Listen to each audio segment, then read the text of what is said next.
The running back class for the 2025 NFL Draft is loaded with talent. We're going to break down our top 10 running backs for the NFL Draft and tell you all the names that you need to know about. This and more coming up next.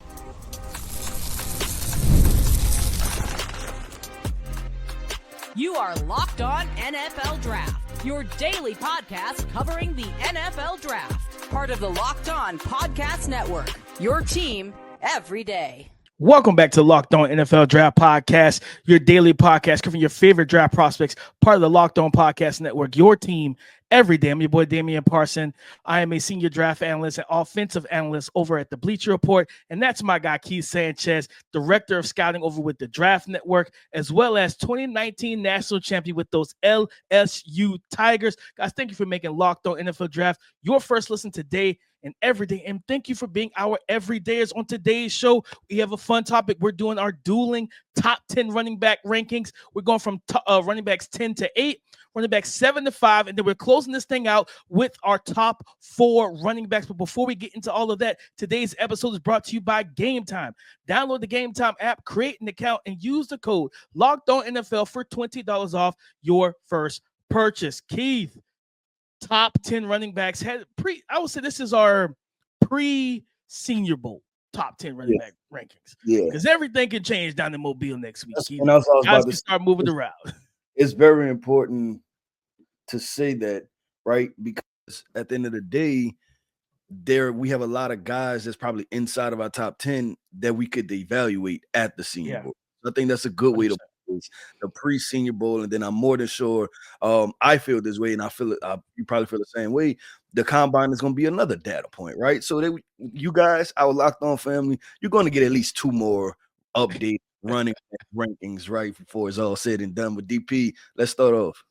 Let's get into it. So we're going 10 to 8. We'll start with Keith's list. At number 10, he has TreVeyon Henderson, running back from Ohio State. At number 9, he has Oregon's running back Jordan James. At number 8, he has Arizona State star Cam Skattebo. For my 10 through 8, at 10, I have Jordan James from Oregon.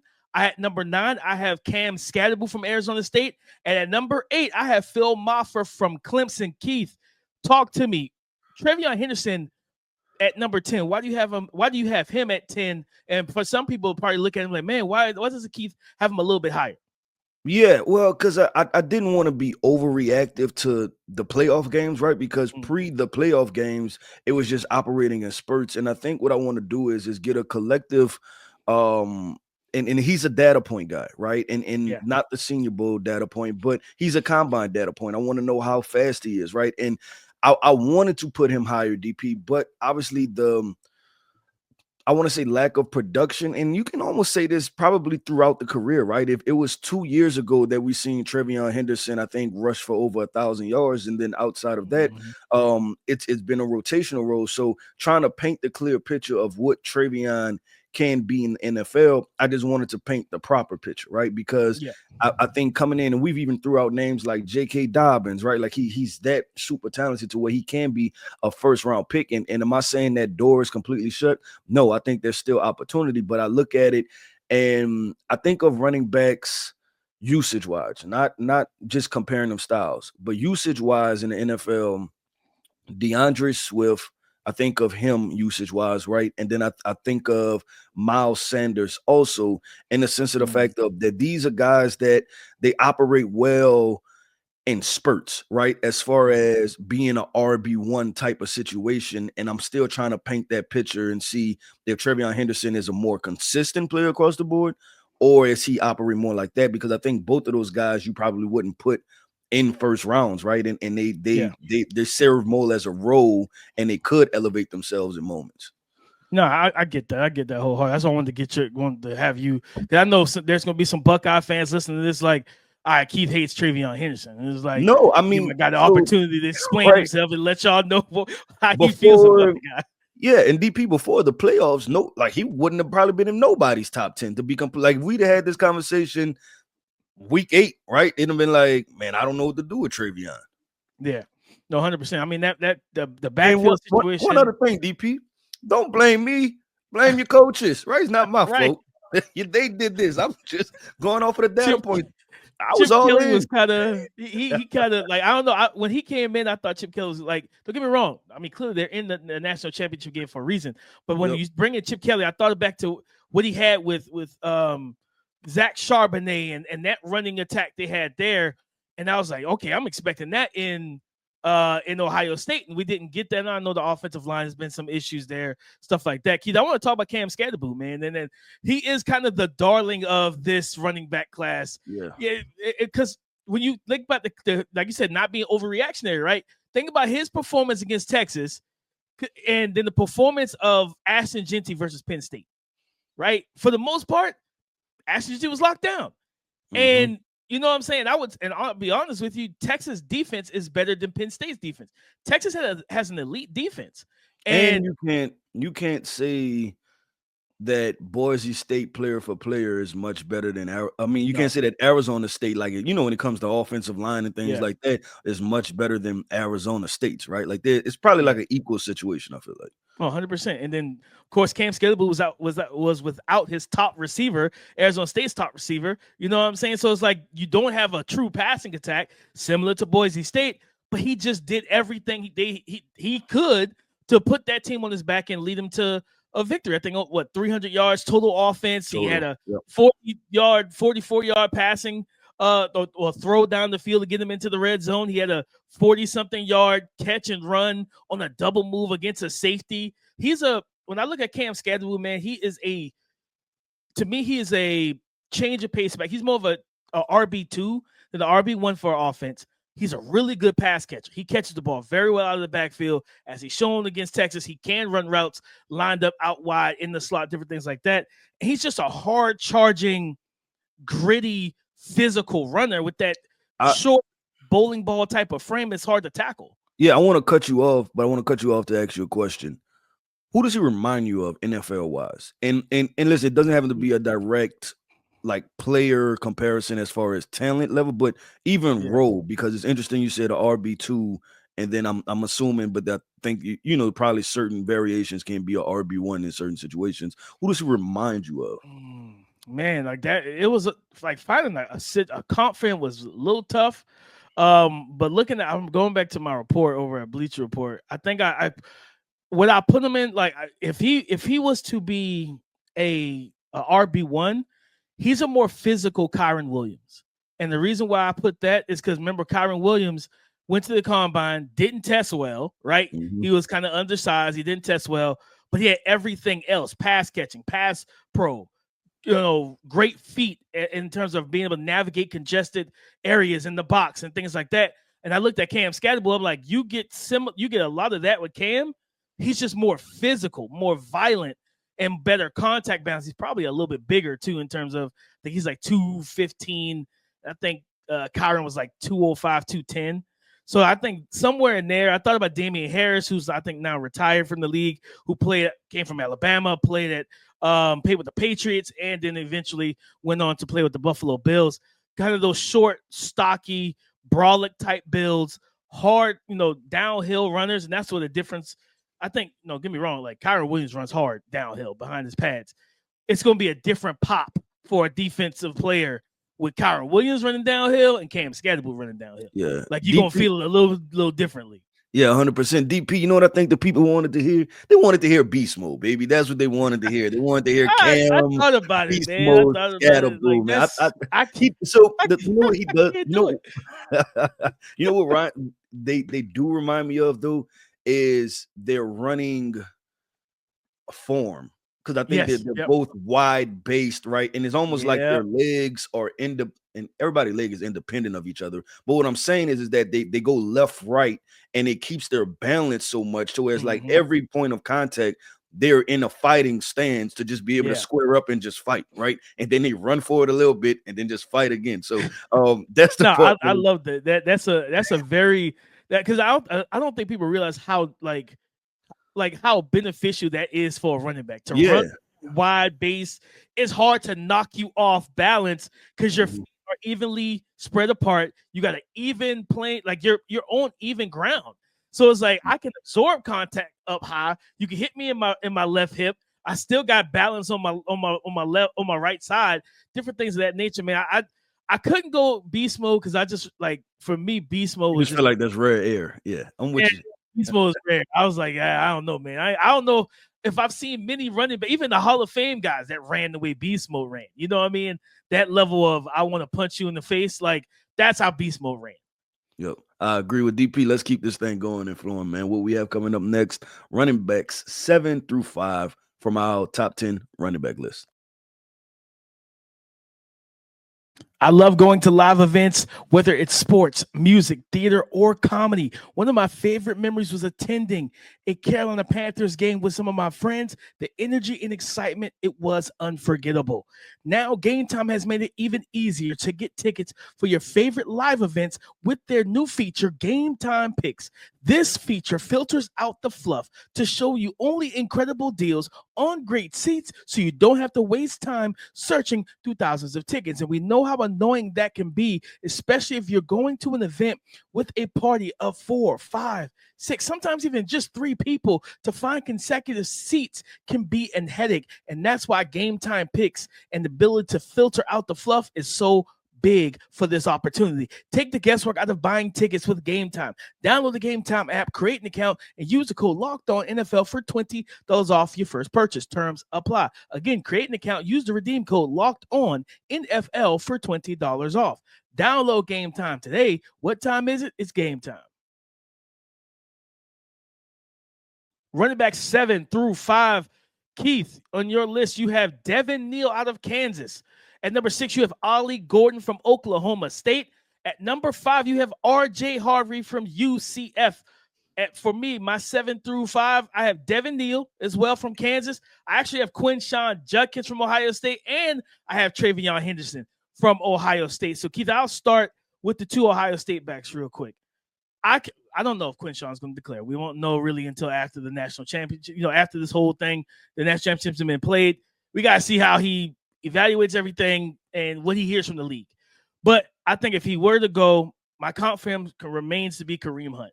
That gap scheme, power runner that could catch it. Because and this isn't talked about enough with Quinshon, he catches the ball very well out of the backfield. Mm-hmm. And Ohio State put him at like outside, they put him in the slot, they ran some routes with him and some of the quick game stuff, the shallow stuff.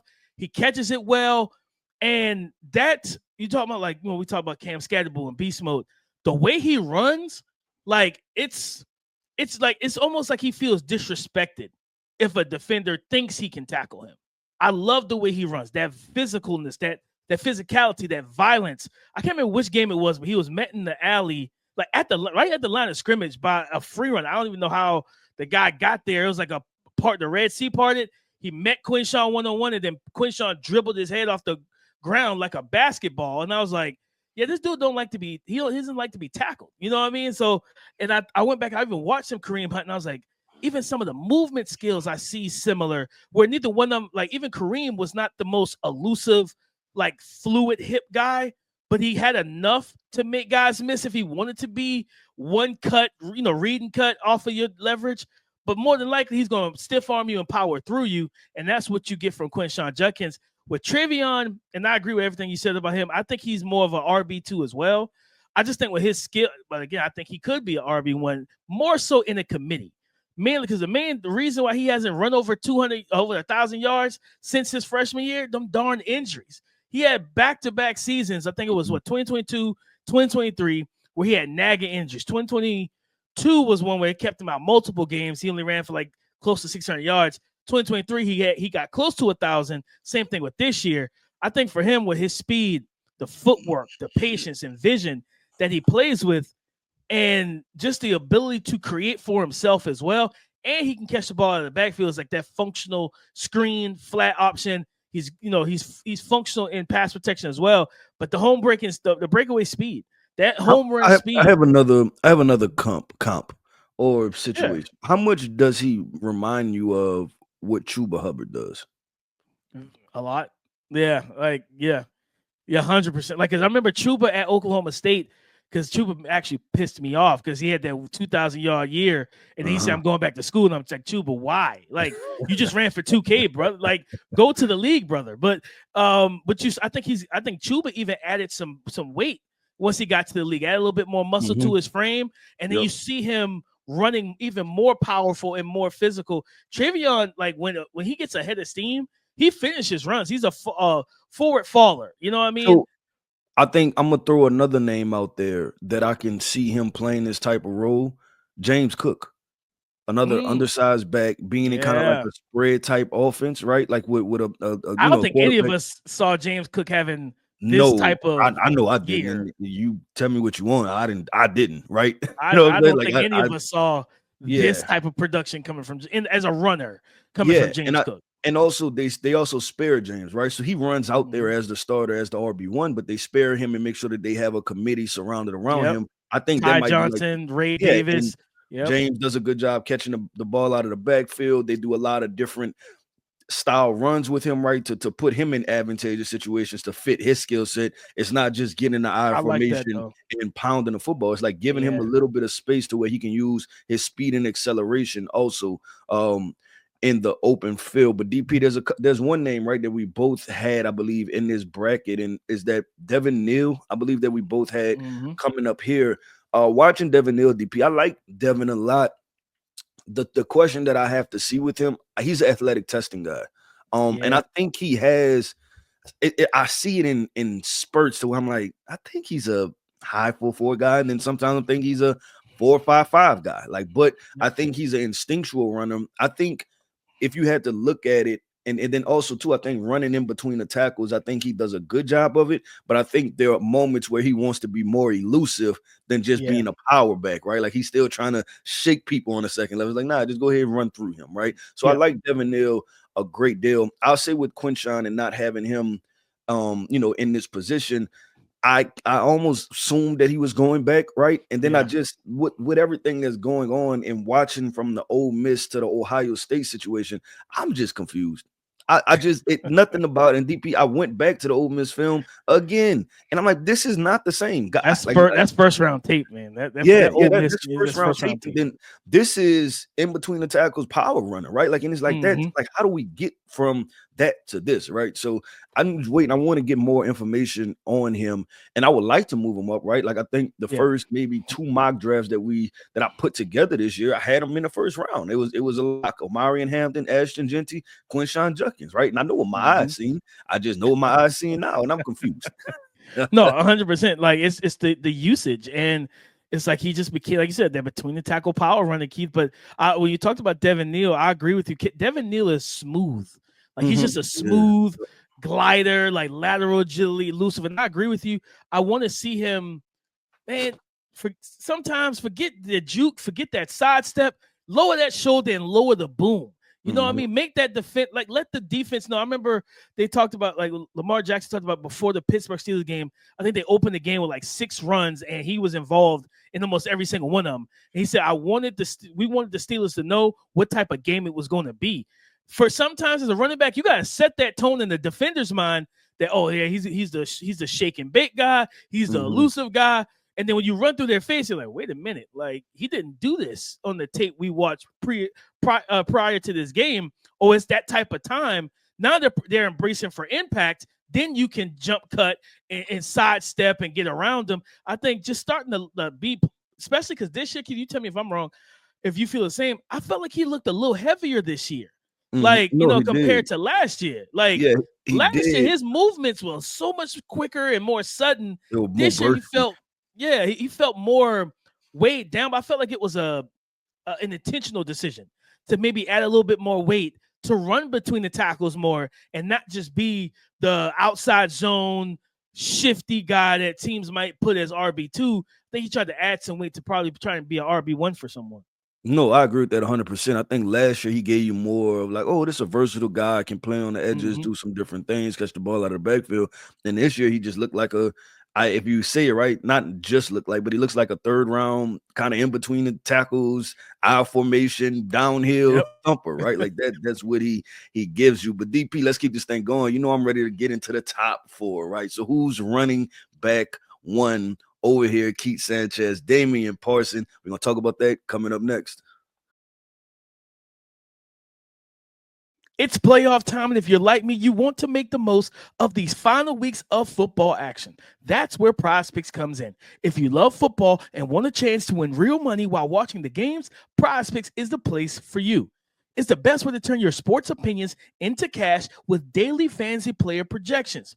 With PrizePicks, you simply pick more or less on player stats like total passing yards or rushing touchdowns, and for a shot to win up to 1,000 times your money. You can make your picks in less than 60 seconds, and whether you're looking for a flex play to boost your payout or want to cash out quickly, PrizePicks has got you covered. And with over 10 million members and billions in winnings, it's clear that people are loving this platform. Here's a special offer for Locked On NFL listeners. Download the app today and use the code Locked On NFL to get $50 instantly after you play only your first $5 lineup. That's right, guys. That's PrizePicks. Run your game. Thank you for making Locked On NFL Draft your first listen today and every day. Shout out for being our everydayers. Our top 4 running backs pre-Senior Bowl. Let's close this thing out. Keith, at number 4, you have Jarquez Hunter out of Auburn. At number 3, you have Caleb Johnson from Iowa. Shocker here in the top 2. Keith has Ashton Jeanty, everybody's RB1. At RB2, he has Omarion Hampton from North Carolina at RB1. For me, I have Damian Martinez from Miami at number 4. I have Caleb Johnson from Iowa at number 3. I still have Omarion Hampton at 2 with a just close. It's very close in grades. And I have Ashton Jeanty still at number 1. Keith, before we get into that well, let's start at the top. Let's start at the top. For you, what had, because I'm not gonna lie, like the grades for me, they keep getting closer between Jeanty and Omarion Hampton. Talk to us. What put Omarion Hampton over Ashton Jeanty for you?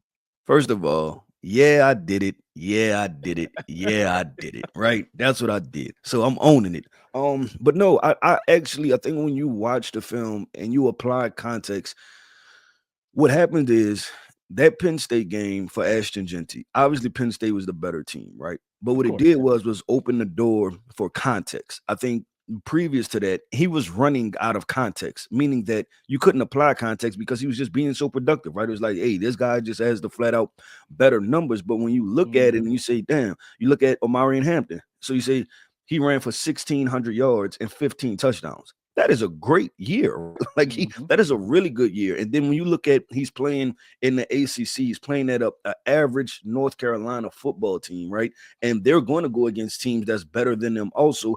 But the consistency of productive with a better level of competition, I have to give him some credit for that. He's been the one option for North Carolina, right? Like he is their go-to guy over there, and I have to give him credit for being the bell cow running back. I think he has open field explosiveness, DP.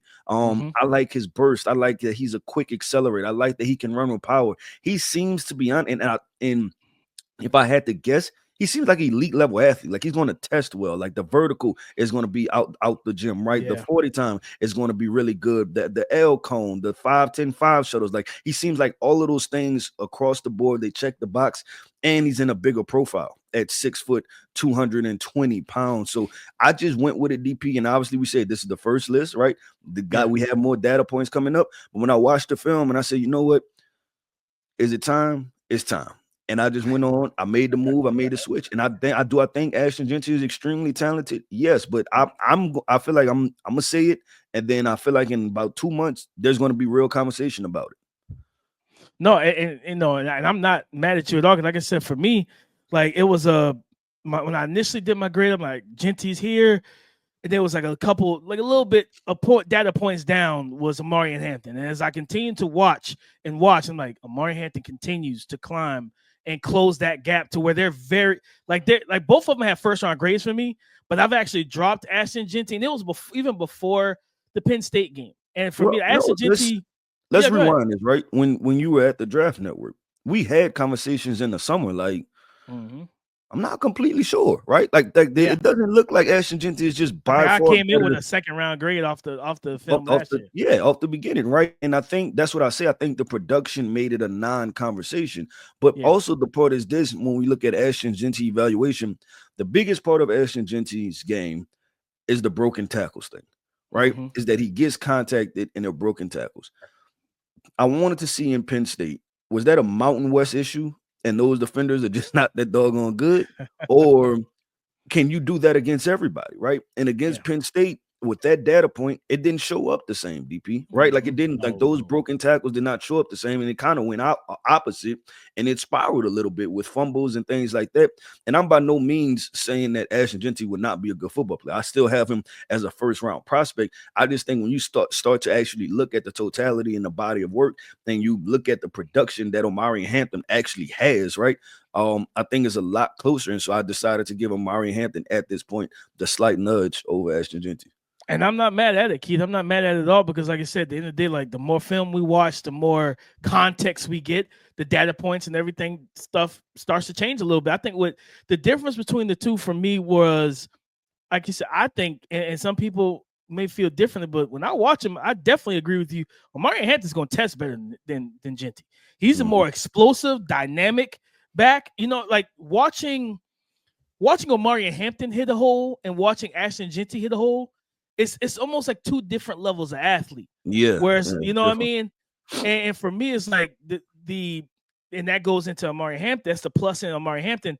Jeanty, I think, has a little bit better feel for like space around him in terms of the vision.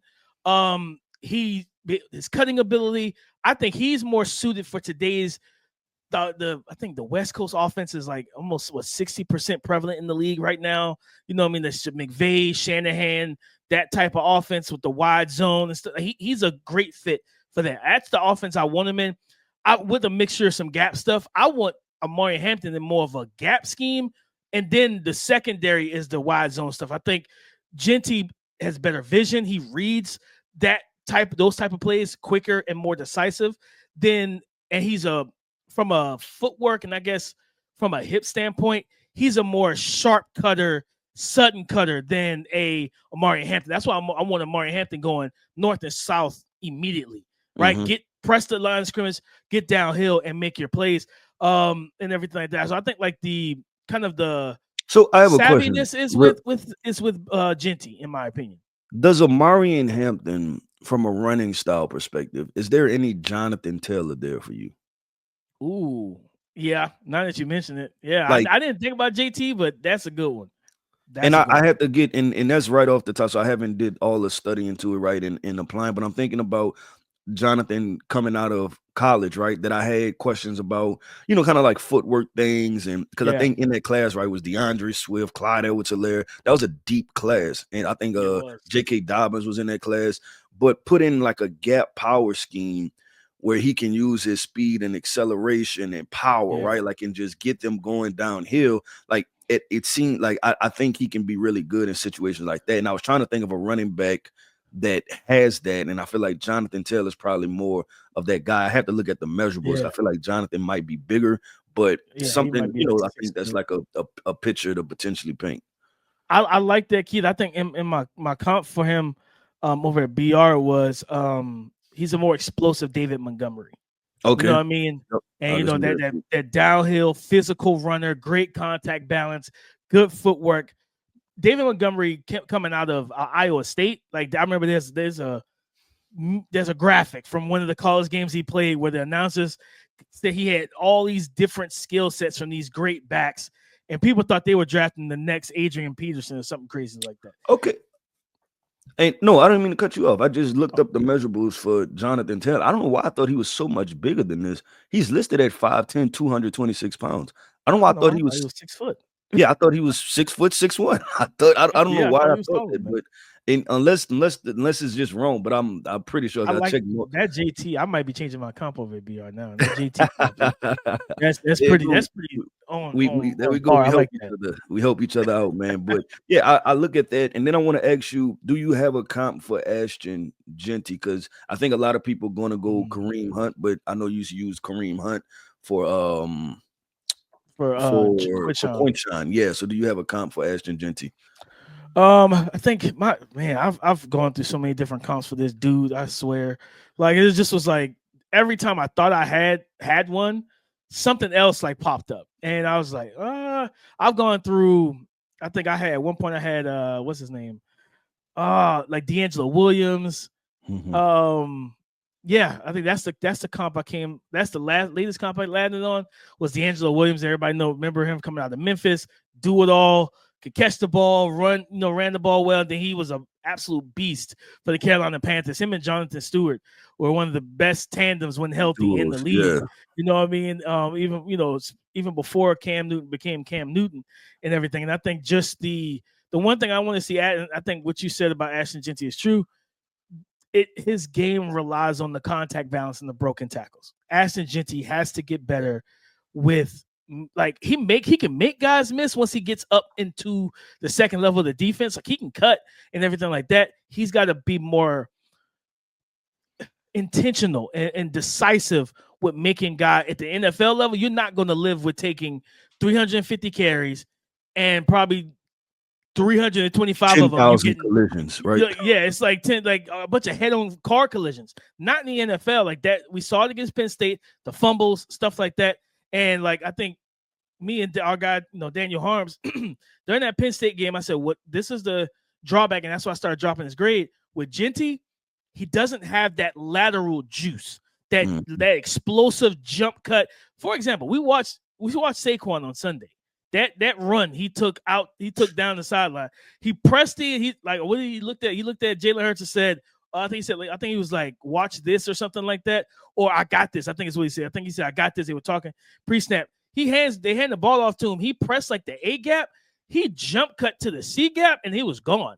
And I was like, yeah, those plays you're not getting from Ashton Jeanty. Like, you're not. So like, remember for the past couple months, I kept saying Ashton Jeanty is a great back, but he's not in that Jahmyr Gibbs, that Saquon Barkley, and that Bijan Robinson. He's not in that mold. He's not in that tier.